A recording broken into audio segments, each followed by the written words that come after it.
Dengan implementasi kebijakan masa berlaku paspor biasa paling lama 10 tahun itu sudah diatur di dalam peraturan pemerintah di tahun 2020. Namun pelaksanaannya baru dilaksanakan per tanggal 12 Oktober ini di tahun 2022 sesuai dengan surat edaran Direktur PLT Direktur Jenderal Imigrasi nomor IMI GR 0101 0730 tanggal 11 Oktober 2022. Pada prakteknya proses pemberlakuan masa berlaku paspor 10 tahun itu sudah dilaksanakan di seluruh Indonesia dan perwakilan yang ada di luar negeri. Tepatnya yaitu tanggal 12 Oktober. Yang mana proses pemberlakuan 10 tahun itu diajukan kepada pemohon yang dilayani per tanggal 12 Oktober. Tapi ada yang sebagian juga di Indonesia itu tanggal 12 sudah berlaku. Baik. Tapi sebelum 12 Oktober itu belum ya Mas? Belum. Yang 5 tahun. 5 tahun betul. Tetapi untuk di KBRI Malaysia di Kuala Lumpur kita mengambil kebijakan bahwa setiap pemohon yang datang di tanggal 12 Oktober kita berikan masa berlaku paspor yaitu 10 tahun. Adapun syarat atau kategori pemohon yang bisa diberikan paspor 10 tahun adalah warga negara Indonesia yang sudah berumur 17 tahun ke atas dan atau sudah menikah. Tetapi bagi anak yang usianya di bawah 17 tahun, tetap kami memberlakukan pemberian paspor 5 tahun, Pak Yosi. Jadi tidak semuanya bisa dikategorikan, bisa diberikan paspor yang masa berlakunya 10 tahun. Oke, jadi berarti ada dua kategori ya? Ada dua kategori. Sampai saat ini ada dua kategori, 17 tahun ke atas, itu sudah dianggap dewasa ya? Betul, sudah dianggap dewasa. Menurut hukum di Indonesia ya? Betul. Dan setahu saya memang untuk 17 tahun ya, selain 17 tahun ada juga persyaratan kalau sudah menikah. Ya, itu sudah dianggap dewasa. Betul. Dan berhak untuk mengajukan atau mendapatkan paspor untuk masa berlaku 10 tahun. Oke. Dan tentunya kalau sudah menikah harus membuktikan mungkin Pak ya? Betul. Dengan surat nikah. Betul, dengan dokumen-dokumen pernikahannya. Baik. Ada kategori lain mungkin Pak? Untuk kategori lain yaitu anak subjek kewarganegaraan ganda terbatas. Di sini mungkin nanti bagi anak subjek tersebut yang usianya sudah 17 tahun atau 18 tahun, masa berlaku paspor itu disesuaikan dengan usianya maksimal 21 tahun Pak Yosi. Oke. Karena bagi anak-anak yang subjek di kewarganegaraan ganda terbatas itu diberikan waktu untuk memilih menjadi warga negara asing atau warga negara Indonesia itu di usia 21 tahun. Oleh karena itu bagi anak-anak yang subjek tersebut itu di usia 17 dan 18 tahun masa berlaku paspornya disesuaikan sampai dengan usia pemohonnya atau pemegangnya itu berusia 21 tahun. Oh, oke. Berarti kalau kita lihat lagi ini ada 3 kategori berarti ya Pak ya. Nah, satu hal yang menarik sebetulnya apakah paspor untuk masa berlaku 10 tahun ini adalah merupakan otomatis atau pilihan Pak? Dalam pengertian apakah masih dimungkinkan pemohon mengajukan 5 tahun apabila dia memenuhi batas usia 17 tahun ke atas dan sudah menikah. Jadi ini pilihan atau bukan? Bukan pilihan. Jadi untuk usia yang termasuk kategori tersebut di atas, misalnya yang sudah 17 tahun itu sudah diberikan pasti 10 tahun. 10 tahun. Ya. Bagi anak-anak aja yang kategorinya diberikan paspor 5 tahun. Sudah tentu batasannya itu di bawah 17 tahun. Nah, oke. Nah, mungkin ada sebagian teman-teman juga bertanya itu perkawinan campuran itu maksudnya apa ya Pak?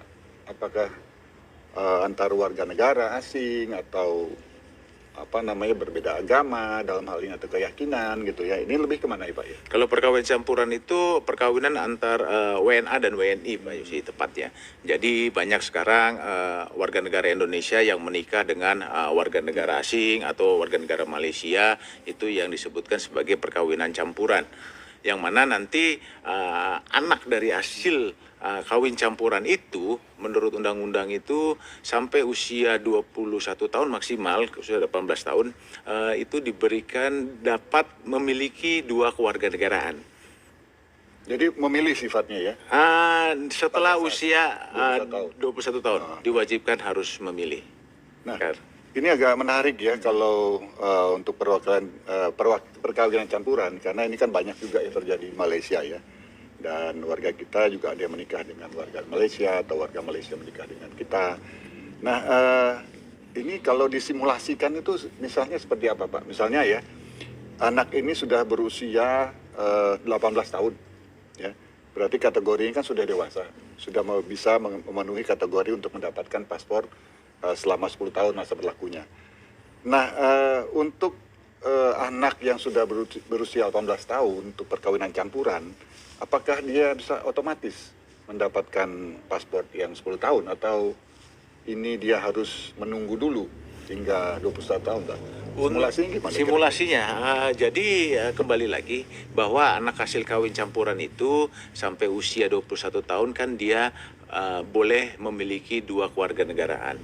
Dia bisa memiliki paspor Indonesia ataupun bisa memiliki paspor asing. Pada saat anak tersebut memiliki paspor Indonesia dan kategori usianya katakanlah sudah 18 tahun, otomatis anak tersebut harus sudah mempersiapkan pilihannya. Dia mau memilih warga negara Indonesia atau warga negara asing. Mengingat dalam usia 21 tahun dia harus benar memutuskan. Ada jangka waktu dari usia 18 ke 21 itu kan sekitar 3 tahun. 3 tahun ya. Nah, dalam waktu 3 tahun itu masih boleh memberikan kita perpanjang pasportnya sampai dia benar-benar usia 21 tahun itu dapat memilih warga negara mana yang akan mereka pilih. Berarti, oleh karena itu masa berlakunya kita batasi sampai usia 21 tahun. Yaitu hanya pemberian masa berlaku pasportnya hanya 3 tahun tentunya. Nggak bisa otomatis langsung 10 tahun gitu loh. Ya, jadi disesuaikan. Batasannya 21 tahun ya. Apabila dia berusia 19 tahun berarti pemberian paspor untuk paspor barunya akan diberikan hanya 2 tahun. Jadi batasannya adalah 21 tahun ya. Betul. Ini pemberian 21 tahun ini kalau tidak salah ini dari Undang-Undang Kewarganegaraan mungkin ya tahun 2006. Iya, betul, betul. Ya, ya. Jadi ini yang mungkin harus dipahami bahwa ada 3 kategori berarti ya. Satu, baik lagi saya simpulkan di sini, satu, pemberian paspor itu kalau anak yang berusia 17 tahun ke atas atau sudah menikah bisa otomatis ya. Betul. Karena sudah berlaku ya untuk perwakilan seluruh perwakilan di luar negeri. Betul. Termasuk seluruh perwakilan di Malaysia juga sudah menerapkan sama semua 12 ya. Sama. Ya. Jadi secara penerapannya dilakukan secara beragam ya. Tanggal 12 Oktober. Jadi otomatis diberikan masa berlaku selama 10 tahun. Nah, kalau di bawah 17 tahun akan tetap berlaku 5 tahun. Dan kategori terakhir adalah perkawinan campuran ya. Itu akan dilihat dulu usianya berapa tahun. Apabila habis paspornya 18 tahun berarti dia harus dan hanya diberikan masa berlaku 3 tahun hingga tahun usianya mencapai 21 tahun ya. Baik, ini sebetulnya ketentuan ini kan yang Pak Anton sampaikan ini sudah merupakan suatu kajian yang sudah cukup lama mungkin ya. Dan sudah ada ketentuannya tahun 2020 tadi kalau nggak salah ya. Sebetulnya manfaatnya apa sebetulnya ya bagi WNI lah ya atau PMI kita ini kan diperpanjangnya diperlama lah ini jadi 5 tahun jadi 10 tahun. Kira-kira bagaimana Pak? Kalau menurut pendapat hemat kami dengan pemberlakuan paspor 10 tahun itu sudah jelas pemohonnya itu untuk melakukan perpanjangan itu jauh lebih lama. Prosesnya 10 tahun. Kemudian juga bagi negara orang Indonesia yang khususnya tinggal di luar negeri yang memiliki visa 10 tahun, otomatis jelas dia mempunyai manfaat yang sangat besar karena visanya tersebut bisa langsung ditempel sekaligus sesuai dengan masa berlaku visanya di dalam satu paspor. Ini pun juga menjadi manfaatnya orang Indonesia untuk melakukan perpanjangan paspor itu ke kantor imigrasi itu tidak perlu 5 tahun sekali, bisa 10 tahun. Nah, yang perlu diperhatikan adalah di sini adalah karena masa berlaku paspornya itu lama, berarti dokumen keimigrasian yang berupa paspor itu betul-betul harus dijaga dan disimpan dengan baik, dirawat dengan baik karena prosesnya adalah masa berlaku itu lama. Jangan sampai paspor itu tercecer atau paspor itu menjadi rusak. Nah, itu Pak Yosi. Jadi banyak plus minusnya. Kembali lagi dipegang dijagalah dokumennya itu oleh pemegangnya. Dan paspor itu adalah dokumen yang sangat penting bagi warga negara Indonesia untuk melakukan perjalanan ke luar negeri, khususnya bagi warga-warga negara Indonesia yang berada di luar negeri. Jadi paspor itu benar-benar harus dipegang oleh diri sendiri, jangan gampang diserahkan kepada orang lain. Nah, ini khususnya di luar negeri nih. Ini perlu diperhatikan juga oleh warga-warga negara Indonesia yang ada di luar negeri, itu paspor harus dipegang oleh yang bersangkutan. Jangan sampai misalnya ditaruh oleh orang lain atau disimpan di tempat yang lain yang di luar pengawasan diri sendiri, sehingga nanti akan menimbulkan permasalahan bagi pemegangnya. Ketika berada di luar negeri, nanti mereka akan kesulitan untuk melakukan perjalanan pulang ke Indonesia, atau misalnya ada razia atau ada pemeriksaan dari keamanan setempat. Kalau tidak bisa menunjukkan paspornya atau identitas dirinya, sudah tentu si pemegang itu akan mengalami permasalahan hukum di luar negeri. Ya, mungkin ini mengapa mungkin Pak Anton, saya perhatikan kalau di daftar list ya untuk pengajuan paspor rusak ya, atau paspor hilang di sana seperti harganya agak sedikit lebih mahal. Apakah ini merupakan suatu tindakan preventif ya? Betul. Supaya untuk menjaga paspor, mungkin begitu Pak? Betul. Oleh karena itu saya harapkan juga kepada pemegangnya untuk benar-benar menjagalah dokumen tersebut, karena dokumen paspor itu adalah dokumen milik negara. Karena kalau itu hilang atau rusak, sudah tentu pada saat melakukan pergantian paspor yang baru itu dikenakan biaya beban yang dikenakan kepada pemegangnya untuk mengganti paspor yang hilang maupun yang rusak tersebut. Dan pada prosesnya, nggak usah khawatir Pak Yosi dan warga-warga negara Indonesia yang ada di luar negeri, proses masa berlaku paspor ini mekanismenya sama seperti pengajuan paspor pada saat ini. Khususnya kalau kita bicara di KBRI Kuala Lumpur, sudah tentu pertama orang tersebut harus mendaftar daftar antrian online yang sudah ditentukan di antrian.kbrikl.id. Ya, dia untuk mendaftarkan temu janjinya untuk bisa datang ke KBRI untuk melakukan proses pergantian paspor. Kemudian persyaratan yang diperlukan bagi warga negara Indonesia sudah tentu khususnya untuk pergantian paspor adalah dokumen paspor lamanya. Kemudian fotokopi izin tinggal selama berada di Malaysia.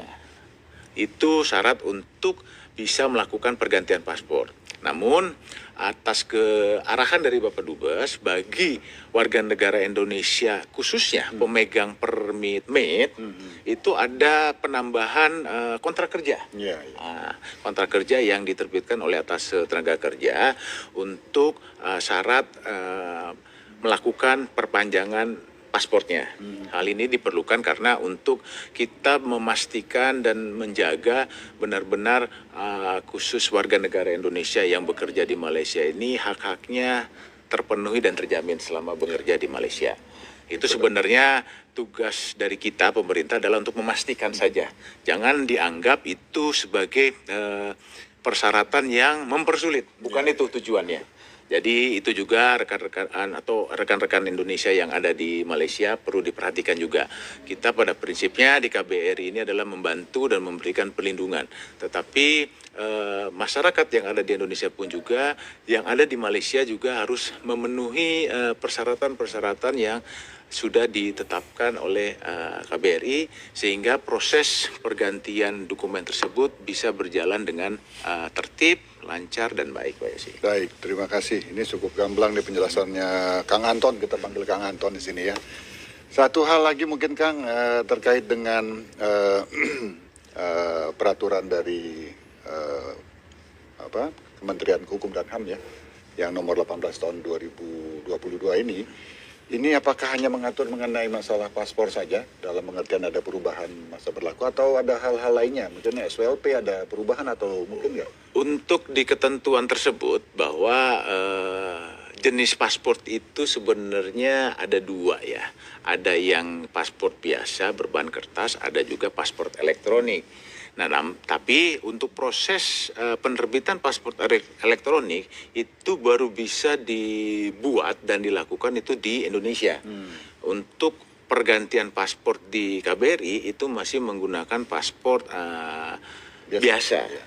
Paspor biasa, dan perbedaannya hanya di chipnya aja. Kalau elektronik itu ada chipnya, dan kemudian biayanya pun juga 2 kali lipat lebih mahal dari paspor biasa. Itu perbedaannya. Perbedaannya. Dan pembuatannya itu hanya bisa dilakukan saat ini adalah di Indonesia, Pak Yosi. Dan itu di Indonesia mungkin untuk kantor-kantor pelayanan imigrasi tertentu mungkin? Iya, betul. Belum semuanya. Betul. Jadi ini sifatnya karena suatu hal yang baru ya dalam penerbitan yang dikenal mungkin e-paspor. E-paspor. Ada e-paspor, ada paspor biasa, dan untuk saya kurang tahu juga apakah memang di kantor pelayanan imigrasi kelas 1 saja mungkin yang bisa melayani atau tertentu Mas? Untuk saat ini penerbitan elektronik paspor itu hanya bisa dilakukan di 21, saya kurang lebih kalau nggak salah 21 kantor imigrasi ya. Sudah pasti di Jakarta sudah bisa semua, terus di Surabaya, di Batam, di Medan, Kalimantan Timur, dan beberapa ibu kota provinsi lainnya lah yang bisa menerbitkan elektronik paspor. Namun sifatnya adalah fungsinya adalah sama. Yang membedakan adalah kalau elektronik paspor itu kita punya chip dan bisa digunakan autogate yang berada di Indonesia pada saat melakukan perjalanan ke luar negeri. Mungkin itu aja kelebihannya. Dan yang pasti harganya lebih mahal daripada paspor biasa. Tapi fungsinya sama ya, sebagai dokumen perjalanan Republik Indonesia atau lebih dikenal dengan SPRI ya, SPRI. Surat Perjalanan Republik Indonesia.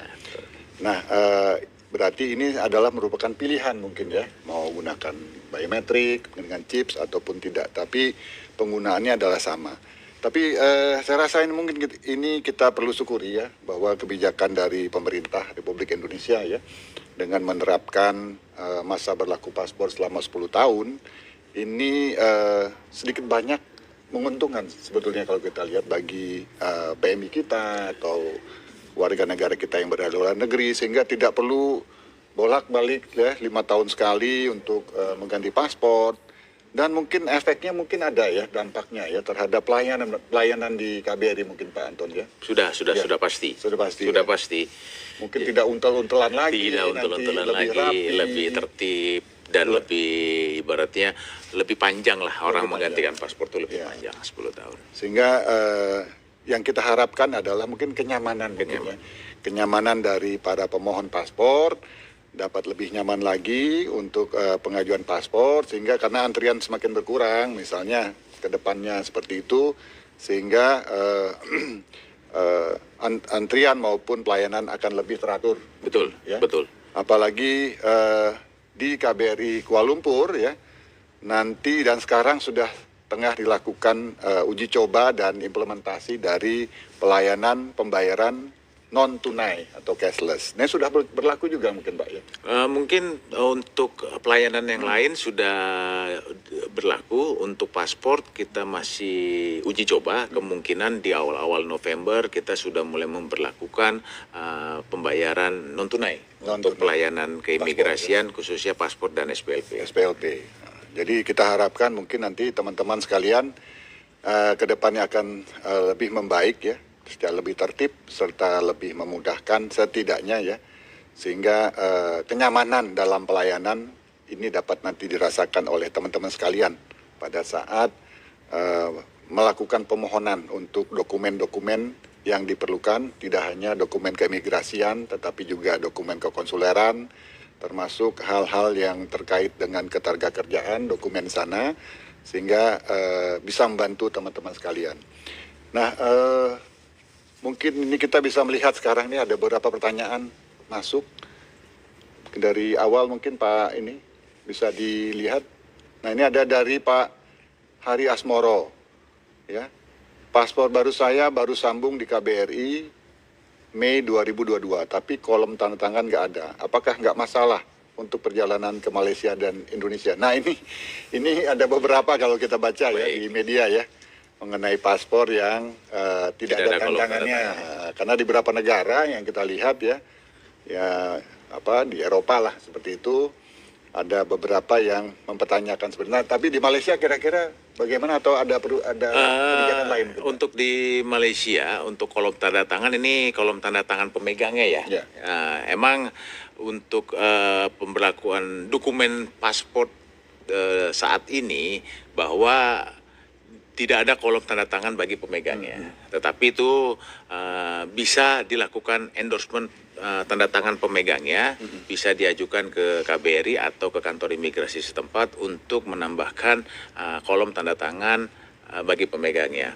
Hal ini diperlukan bagi negara-negara tertentu saja, Kang Yosi. Jadi pada saat ini yang lagi viral itu di Belanda, di Jerman, itu bahwa mereka meminta di paspor itu ada kolom tanda tangan pemegangnya. Bukan pembuatnya, tapi pemegangnya. Tapi nggak usah khawatir, bagi warga-warga negara Indonesia yang kesulitan untuk itu bisa mengajukan permohonan ke perwakilan kalau ada di Malaysia. Kalau di Indonesia posisinya bisa mengajukan ke kantor-kantor imigrasi untuk melakukan endorsement penandatangan pemegangnya. Tetapi untuk melakukan perjalanan itu tidak ada masalah. Tidak ada masalah. Tidak ada masalah. Utamanya ke Malaysia lagi. Ke Malaysia itu nggak ada masalah. Jadi berarti ada solusinya ya. Apabila itu memerlukan endorsement tanda tangan itu sendiri. Nah, yang kedua nih dari Ki Amelia. Ini untuk renew paspor hanya bisa di KBRI KL sahaja. Boleh di negeri lain seperti Johor Bahru. Ya, boleh-boleh aja. Jadi pada prinsipnya untuk pergantian paspor yang berada di Malaysia, di Semenanjung itu kita ada di KBRI KL, ada di KJRI Penang, dan di KJRI Johor.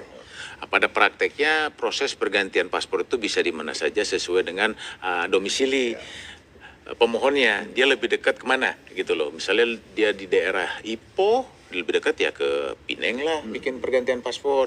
Nggak usah ke Johor karena kejauhan tuh nanti tuh. Betul. Itu prosesnya sama semua.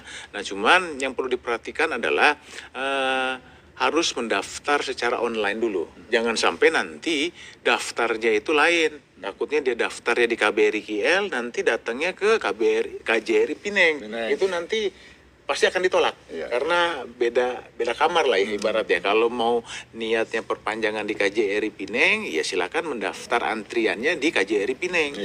Nah, itu harus diperhatikan juga bagi warga negara Indonesia yang ada di Malaysia di Semenanjung. Begitu juga yang di daerah Sabah dan Sarawak. Jangan bikin perpasportnya nanti di KBRI KL, jauh banget itu, biayanya mahal karena harus naik pesawat kan. Bikin di KJRI yang terdekat lah kalau di situ. Jadi lebih simpel lah kita lihat situasi lokasi di mana, yang mana yang memudahkan sebenarnya teman-teman sebetulnya ya. Nah, cuma yang perlu dipastikan adalah izin tinggalnya. Pada proses pergantian paspor itu diperlukan dokumen permit yang masih berlaku. Kadang-kadang warga negara kita di sini tidak begitu paham. Kadang-kadang dia mau melakukan perpanjangan paspor, tapi izin tinggalnya sudah expired, sudah habis. Nah, itu harus diurus dulu di jabatan immigration untuk mengaktifkan kembali permitnya. Karena itu menjadikan syarat untuk melakukan pergantian paspor di luar negeri. Ya, karena ini sering sekali ya Pak Antoni, ya, pertanyaan seperti ini yang kita jumpai di WA Group ya, termasuk di medsos-medsos KBRI, mau perpanjang paspor atau penggantian paspor, tapi permit sudah mati gitu kan, sudah habis. Nah, ini kembali lagi ya, mungkin ditekankan tadi oleh Pak Anton sebagai atas imigrasi bahwa ya permitnya dulu harus diurus baru bisa diganti paspor istilahnya. Jadi bukan perpanjangan tapi penggantian paspor sepertinya karena gitu. Kalau dulu mungkin memang ada perpanjangan, ada kolom perpanjangan, tapi sekarang tidak ada lagi kolom untuk perpanjangan, semuanya bila habis diganti paspor menjadi paspor yang baru gitu. Dan yang satu lagi terkait dengan mekanismenya, kita sangat mudah. Jangan melalui agensi atau orang tengah atau orang lain. Lebih baik datang sendiri ke KBRI atau menanyakan ke kami, bisa melalui WA pengaduan yang ada di KBRI khusus imigrasi, itu terkait dengan mekanisme dan persyaratan apa. Jangan sampai ingat, untuk biaya paspor saat ini yang 10 tahun itu harganya sama. Belum ada perubahan, yaitu sebesar Rp105. Rp105. Nah, makanya lebih baik ngurus, datang sendiri, buktikan datang sendiri ke KBRI, jangan mendengar rayuan dari orang-orang lain atau agensi-agensi lain yang menjanjikan bisa memberikan pergantian paspor tetapi dengan memberikan harga yang mahal. Jangan sampai tergiur, lebih baik langsung datang sendiri ke KBRI dan buktikan sendiri. Itu jadi saya. Langsung ya, kalau ini langsung saja mengurus sendiri karena tidak sulit. Tidak sulit, hanya mendaftar online, secara online antriannya, dan bisa langsung ke KBRI ya, dan sesuai dengan persyaratan yang ada ya. Tadi mungkin mengenai tarif ya. Apabila mungkin ke depannya ada penyesuaian, nanti tentunya akan kita lakukan dan kita sampaikan secara jelas, dan kita umumkan tentunya di media-media sosial maupun di papan-papan pengumuman di KBRI ya, supaya masyarakat lebih jelas. Tapi sampai saat ini masih untuk paspor yang lalu yang 5 tahun maupun 10 tahun tarifnya masih sama ya. Ya, Pak.